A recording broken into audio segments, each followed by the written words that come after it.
Thank you for joining my talk today, and thank you Adobe for having me in this data conference. It is a pleasure to speak at this great Adobe event today. CRX.net has been an Adobe partner for a very long time and works very closely with Adobe to solve our customers' problems and challenges, both technically and conceptually. In addition to our own CRX.net products, which deal with the automation of content processes from creation to delivery to the end users, we use and integrate Adobe products such as FrameMaker in combination with Dita to bring out the best possible for our customers. Our topic of today is building content bridges. Why content needs to flow like water. Let us look at information a little differently, a little bit more picture-like in the next half hour. Let us see information like water. Information must flow like water. Information must be formless and adapt to our environment, just like water does. This is how you prefer to see and have information. Calm and without stress, simply sunny and warm. Just there to jump in and feel free. And this is how your customers and users want to have your information. They want to have the information or the content they consume to be exciting. Users on our platforms want to make experiences and they want to get inspired. And in case of technical information, users want to get information they need very fast. And they expect information should come to them whenever and wherever they need it. Information has just to be there, nearly invisible, and information has to do one thing. It just has to flow. Topic of this talk is building content bridges. And now you ask yourself perhaps, if information just flows like water, why do we need bridges? It's simple. We don't want information to flow somehow. We don't generate knowledge if information just flow somehow. We need to build bridges for information to get information where it needs to go. We need to control the flow of information via information bridges. When information flows independently, we do not speak of a controlled process. But this controlled process is exactly what we need. The Romans recognized this over 2000 years ago and controlled the flow of water with an aqueduct. Water was exactly where it was needed, in the city, in the bathrooms, and in the bathhouses. And the water just flowed through channels and aqueducts built by people. And of course, we have evolved since then. Each house has sanitary facilities, taps in almost every room for the different applications, for flushing, for showering or bathing, or for gardening. As soon as you open this tap, water arrives where you need it. And when you no longer need it, here but elsewhere, you close the tap and then you open it somewhere else, perhaps to water your flowers. And this is what the digitalization of information processes means. Bring information to your users whenever and wherever they need it. And even more, know your users and the situation they are in, and bring them the information they need right at this point, and preferably before they even know they need it. And one more. Information must be made available from central sources in such a dynamic and automated way that it is best tailored for the users in their specific situation. Information is only good if it is understood quickly and turned into knowledge as quickly as possible. So if we want information to flow like water, we need to talk about digitalization. Because information only flows when it is digital and above all identifiable. When information is identifiable, it is on its way to become knowledge. Once this is achieved, we have developed a knowledge graph and network which we can combine information into new knowledge in various ways, just like our brain does. The digital transformation has only just begun, but we are already in the middle of it. Let's make sure we don't get left behind, especially not behind of our competitors. That would be fatal, because we would not only lose digital business, but also miss the path of the future. With a great risk that our company will probably no longer exist in the future. Digitalization has many aspects, of course. In our contents, when we talk about digitalization topics, we are mainly talking about editorial content in technical documentation, marketing, or more generally in product management. Of course, we are not talking about digits of zeros and ones when we talk about digital transformation.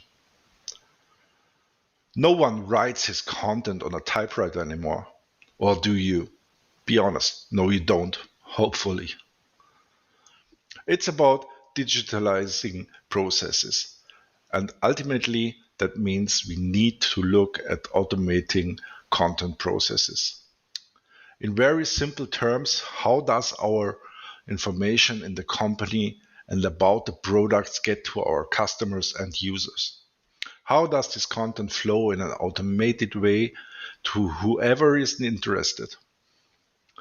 We have to remember that not only humans are interested in our content, increasingly machines, or more exactly, pieces of software are also interested in our content.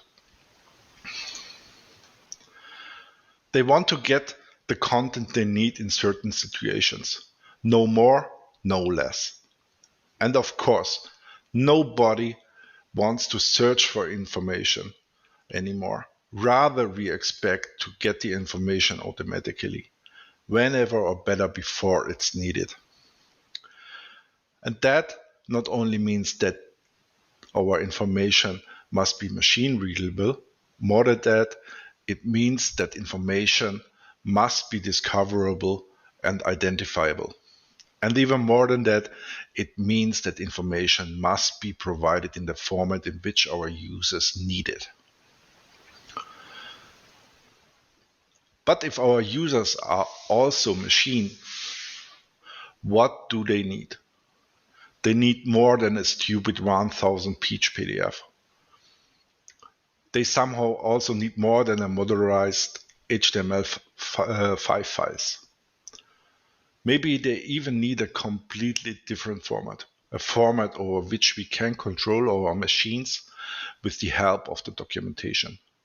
Maybe a format machines can even control themselves with information they read themselves from the documentation. But first we have to ask ourselves the question, what do our customers want? And who are these customers anyway?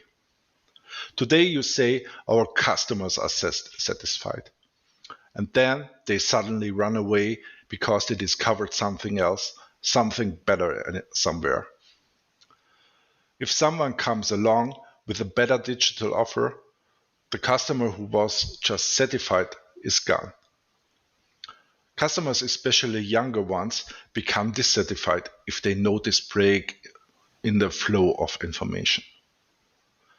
Have you ever booked a hotel or event online and then you had to fill out all your information again on the paper at the check-in, so the concierge could then type it back into his system by hand. Then you understand what such breaks in flow of information mean. These breaks in information flow and media not only make you dissatisfied, it also shows very clearly that a company is not up to date. The same applies to our product information. That's why you should always reinvent yourself and your product information, or rather your delivery process. Satisfaction is not a shame, but we have to become more dissatisfied and question everything we do. And now you ask yourself, how often should you do that? And how often should you do you have this question to question yourself? The answer is simple, always.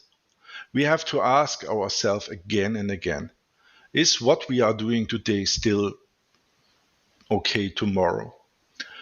And do our customers still want this tomorrow?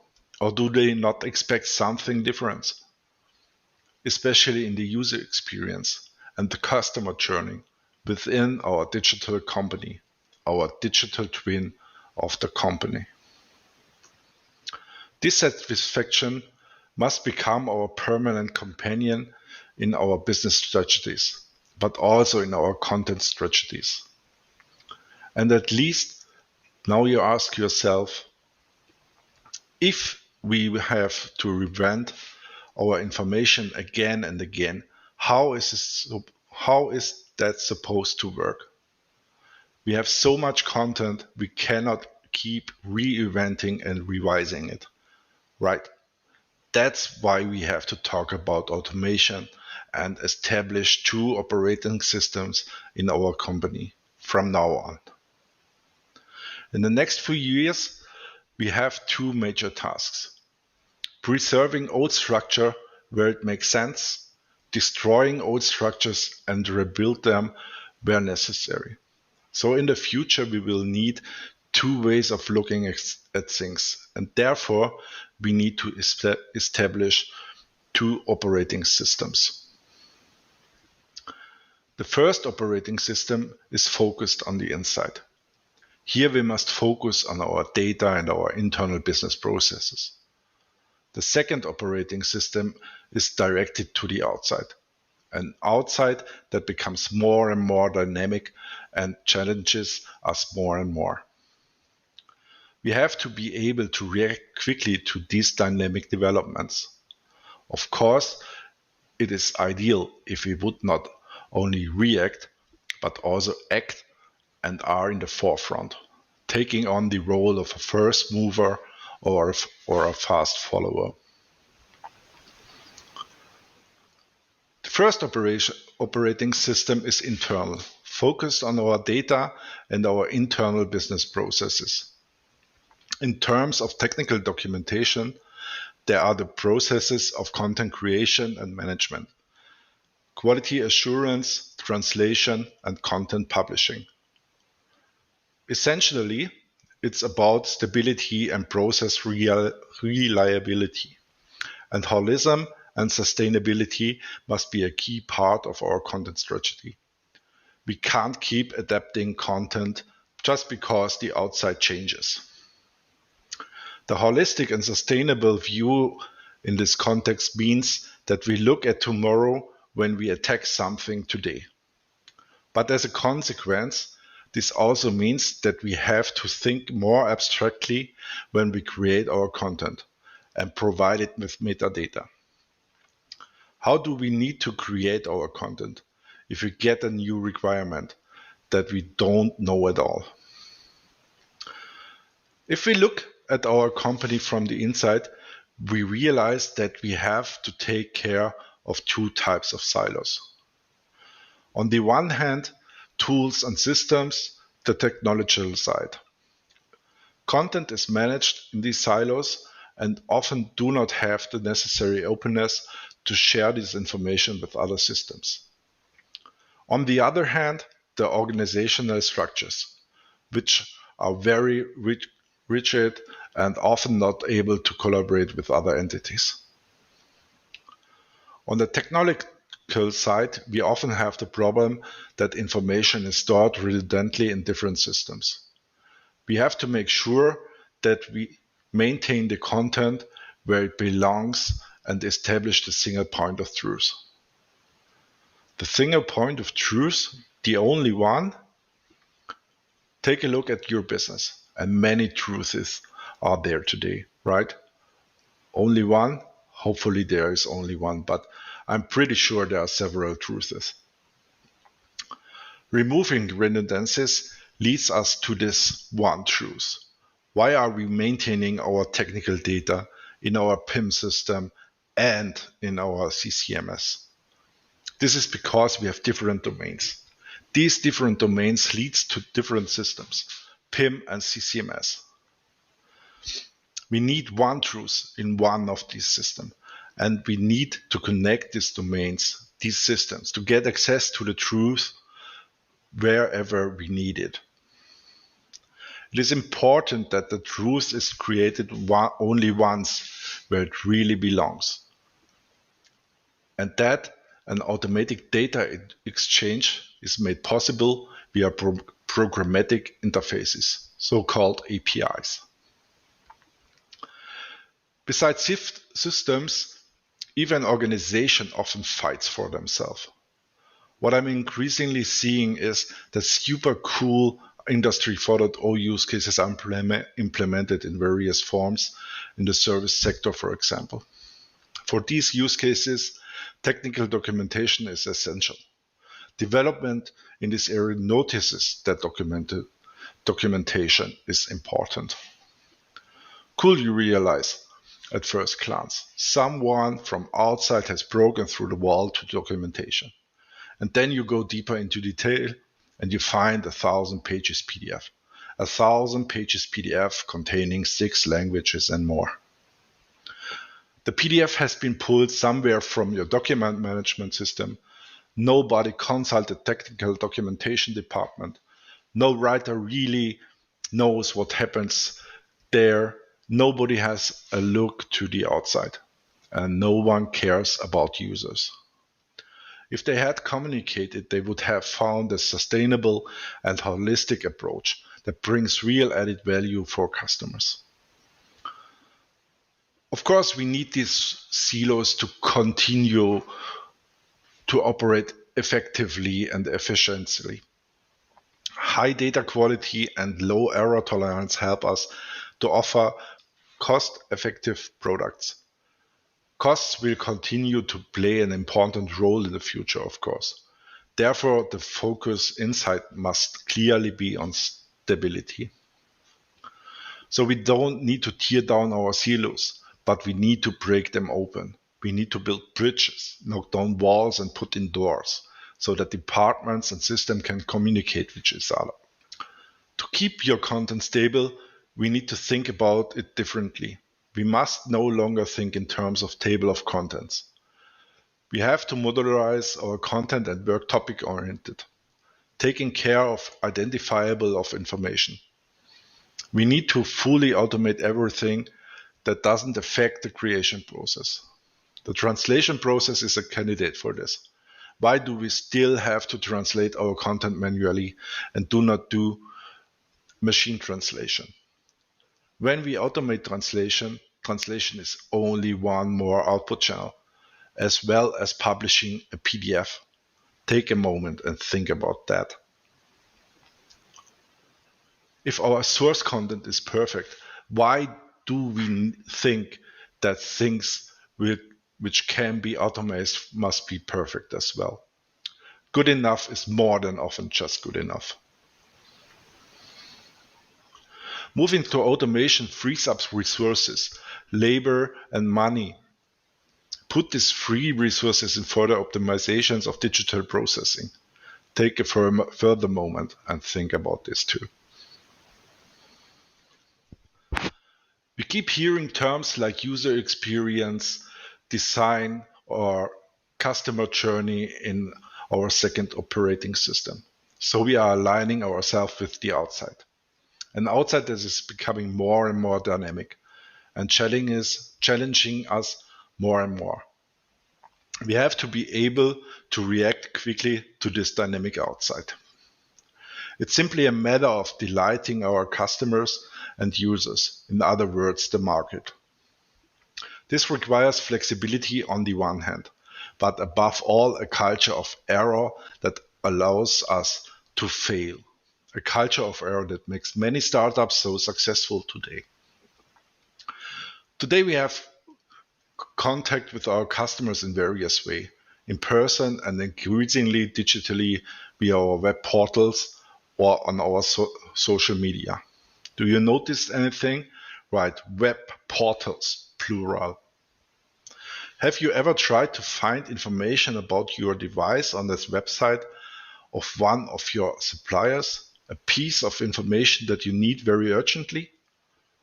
Very often you don't find the information where you are looking, or you need ages to navigate through the different portals to find the information that is important for you. Most of the time, you end up in a 1,000-page multilingual PDF again. Disappointing, often very disappointing. If you look at websites of various manufacturers, you can find systems like websites, help and support centers, portals for documentation, various cloud portals, especially in the environment of Industry 4.0, are growing like mushrooms from the ground. What do you find if you find something? Right, you find PDFs. Tons of PDFs, not enabled for full text search, of course not. All of these portals are silos, sometimes very big silos. Not connected, just a link from a link, which was a link from another link, in best cases. Of course, the topic of user experience is written large in each of these individual touchpoints. A user experience or even a customer journey in total is something we find very rarely. And this is all somehow symbolize our company identity. Therefore, from a customer or user perspective, we need to gradually tear down our silos and bring the content to the user where they are, where they need it. We need to find one door, one entry point to our information, and at the same time implement multiple touch points so that our customers can find their information from anywhere, and I mean anywhere. By the way, high-end is not when your customers finds the information quickly. High-end is when the information finds your customer. Imagine you are looking for a specific spare part for your machine. No matter how you come into contact with our content, perhaps through our website, the documentation, or another portal, you want to be able to quickly find your needed spare part. You want to place an order quickly, and of course you want to get shipped the needed part quickly as well. While the last and sometimes the second requirements work well, but finding the spare part or information to check if it's the one you really need is very annoying. No one knows the part number of the part you need, but that's the entry point most portals provide. And even if you find the part, you don't know if it is really the part you need. You need additional information like technical data or the product hierarchy to know where this component is built in. You need this information about a certain item to make decisions. From a system perspective, the spare part catalog now needs access to the technical documentation. Click on the part in the exploded diagram and bang, the technical data is displayed. Automatically pulled from the documentation without having to store it twice in two systems. But if we think about it further, not only does the spare parts catalog need access to information in the documentation, but the documentation also needs consistent access to the information in the spare parts catalog. Both systems must therefore be connected bidirectionally. For users, it must feel as if they are in one big single information ecosystem. It must feel like he is in our company. This is user experience. To achieve this, we need to break down some silos, but also intelligent content connect other silos. By this way, these two operating systems are the basic of the concept behind CRX.net. Now let's see what we need to build our content bridges from the inside to the outside and vice versa. It's quite easy. Anyone talks about this nowadays. Interfaces are key to success, and interfaces are the pillars to build our bridges. Systems need open interfaces so that other systems can access the information behind the connectors. So it needs at least two pillars. One with the interface, the provider, and another which implements this interface, the consumer.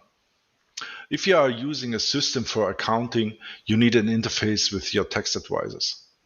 If the system does not provide an interface for data exchange, you should change the system immediately. And if your tax advisor says, no, we don't need such a thing, it works very fine the way it works with your paper in your carton, then you should change your tax advisor now, at latest now. The interfaces must be open and also provide native access down to the original data model.